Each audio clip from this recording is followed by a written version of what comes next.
নমস্কার বন্ধুরা, আমি সোমনাথ। আপনারা দেখছেন অ্যাকোয়া লাইফ প্লাস চ্যানেল। আমাকে অকৃত্রিম ভালোবাসা দেওয়ার জন্য আপনাদের কাছে আমি খুবই কৃতজ্ঞ।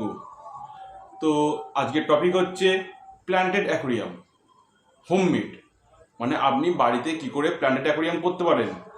ও সেই প্ল্যান্টেড অ্যাকোয়ারিয়ামে যে মাটিটা না কিনেও দোকানের যে মাটিগুলো কিনতে পাওয়া যায় সেই রকম মাটি বাড়িতে তৈরি করতে পারেন। তো আমার ভিডিওতে মাটি তৈরি করার ভিডিও আছে, সেটা এন্ড স্ক্রিনে আসবে, শো করবে, ওটা আপনারা আবার দেখে নেবেন। আর এন্ড স্ক্রিনে এটাও শো করবে যে অ্যাকোয়াটিক প্ল্যান্ট সেল করে কি করে মাসে 30,000 টাকা পর্যন্ত আয় করা সম্ভব, সেটাও আসবে, দেখে নেবেন একবার। তো বন্ধুরা, আমার ভিডিওতে দেখতেই পাচ্ছেন ব্যাকগ্রাউন্ডে যে ভিডিওটা চলছে আমার, এটা হচ্ছে আমার নিজে বাড়ির অ্যাকোয়ারিয়াম। আর আমি প্রত্যেক কটা আপনাদের কাছে যে ভিডিওগুলো আমি ছাড়ি, আমি নিজে আগে সেগুলোকে টেস্ট করি, যে মাছের রোগ বিষয়ক হোক কিংবা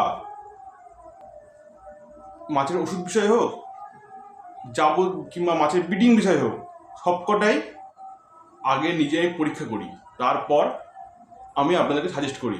আর আমি এই কার্নিং মাছ নিয়ে বিগত 6 বছর ধরে পড়াশোনা করেছি, সে অর্থে আমি যেটুকানি আপনাদেরকে সাজেস্ট করি সেটা সম্পূর্ণ নির্ভুল হয়ে থাকে। দেখুন বন্ধুরা, গাছগুলো কতটা ঝোপালো। আর যে জলটা ইউজ করেছি, যে জলটা দেখুন পিএইচটা কত সুন্দর ডট লেভেলে আছে বলে গাছেরও কোনো ক্ষতি হচ্ছে না, মাছেরও কোনো ক্ষতি হচ্ছে না। এইবার ভাবছেন যে আমি যে মাটিটা তৈরি করা দেখিয়েছি ওখানে, সেই মাটিটাতে ঘুলিয়ে যাবে জল। না বন্ধুরা, এখানে ফলো করে দেখবেন, ওপরে আমি গ্রাভেলস ইউজ করেছি। গ্রাভেলস বলতে মোটা দানার বালি। আমি 2 গিট মাটি দিয়েছি, 1.5 গিট মোটা বালি দিয়েছি। সে অর্থে ওপরে মোটা বালির লেয়ারটা আছে, সেই জন্য কোনো প্রকার জল ঘোলা হওয়ার সম্ভাবনা নেই। অ্যামাজন গাছটা দেখুন কতটা গ্রিন, কতটা হেলদি গাছ।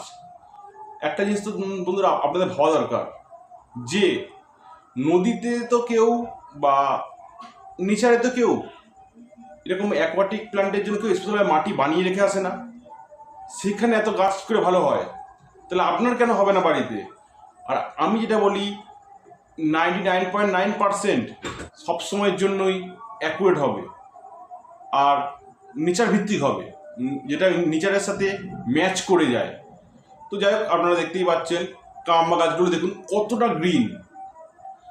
আর আদার্স যে গাছগুলো আছে, লিলিটার পাতা দেখুন, লিলিটার পাতা লাল। এইবার আমি বলি, আমি যেভাবে মাটিটা বানিয়েছি সেইভাবে যদি আপনারা মাটি বানান আর এইরকম প্ল্যান্টেড অ্যাকোয়ারিয়াম যদি করতে চান, আপনাদেরও গাছ ভালো হতে হবে। তো আপনারা ভিডিওতে দেখতেই পেলেন। আর এইরকম স্পেশালি ইনফরমেটিভ ভিডিও পাওয়ার জন্য যে কী করে করা সম্ভব, যেটাতে অন্যরা তো শুধু, মানে আমি অনেক সময় দেখেছি, অনেক চ্যানেলে দেখেছি যে শর্ট টাইমের কাজ দেখিয়ে দিচ্ছে, আমি হচ্ছে ডিটেলিংয়ে দেখাই, পার্ট টু পার্ট। তো আশা করি বন্ধুরা আপনারা আমার চ্যানেলটা সাবস্ক্রাইব করবেন, লাইক করবেন আর শেয়ার করবেন। বন্ধুরা একটা লাইক, জাস্ট একটু লাইক করলে বন্ধুরা আমরা খুব খুশি হই, একটু মোটিভেট হই আমরা। নমস্কার বন্ধুরা, ভিডিওটা বন্ধুরা এখানেই শেষ করছি। আর চ্যানেল সাবস্ক্রাইব করে রাখবেন। আপনাদের কোনো মাছের রোগ বিষয়ক ইনফরমেশান লাগলে আমাকে একটা জাস্ট কমেন্ট করবেন, আমি উত্তর দিতে বাধ্য থাকবো।